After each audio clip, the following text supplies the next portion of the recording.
beaches, softening things up for the big push that would begin at dawn, clearing the way for the biggest invasion in history, the greatest movement of men and supplies.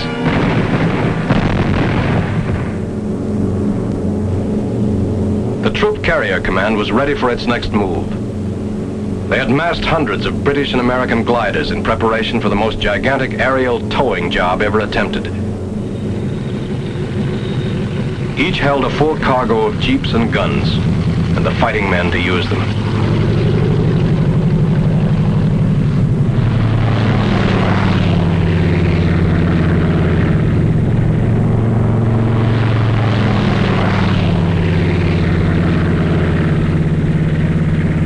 The lives and success of those who were already in France depended on the flight of this vast armada.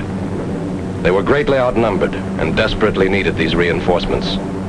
How they got them, a story of two-way air traffic and an unbroken chain of planes and gliders stretching from England to France and back again, is best told by a man who was a part of it all. Maybe we glider pilots didn't show it, but we were as excited over flying across that English Channel as Blériot must have been when he flew it for the first time, years before most of us were born. He didn't have much of an airplane under him, but then there weren't any German guns waiting for him on the other side. We did a bit of wondering about those guns as we started out over the Channel, and the lighthouses of England began slipping away beneath us. And what about the German Luftwaffe? This was its big chance. Our air forces had established air supremacy, sure. We had a regular umbrella of fighters over us. But if there was ever a time the German flyers would try anything to break through, this was that time. But we never saw a German plane. Approaching the French coast, the ack-ack and gunfire seemed harmless and far away. For those who were right in it, it was different.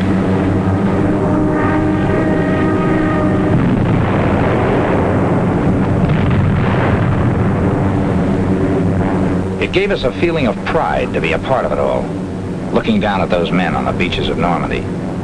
We felt a little guilty, too, sitting up over them, not even getting our feet wet.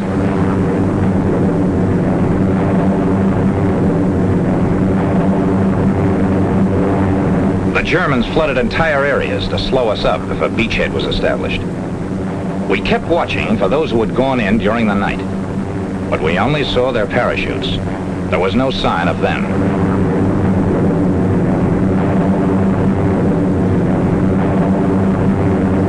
The first glider, we'd find out pretty soon what had happened.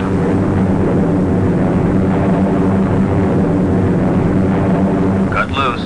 Roger. So long.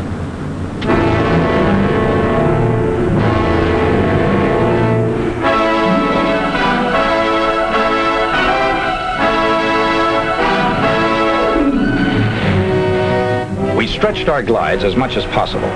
That way, we ended up near the edge of the fields where we could run for cover as soon as we got out. Not everybody came down exactly where they wanted to. One glider went right into a German field headquarters. And what was that I said about not getting our feet wet? This bunch was lucky. The Germans were under control in this section. But more than one tow ship and glider made its last flight that day. Guns didn't do all the damage. 15-foot poles driven into the ground ripped off wings and smashed through fuselages. The men who stepped out of this glider will never know if their first mission was successful. But it was. Plenty.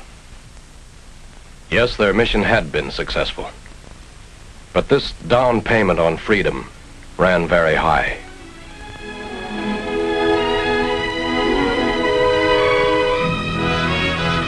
These broken wings served the highest purpose. They carried an army into Normandy. An army which spearheaded the Allied invasion, carried the fight for freedom right to the front door of those who had challenged it. A ring of steel and iron and guns and determined free men was closing in. Months and miles of battle lay ahead, but D-Day -1 was the beginning. Okay, Troop Carrier, where do we go from here?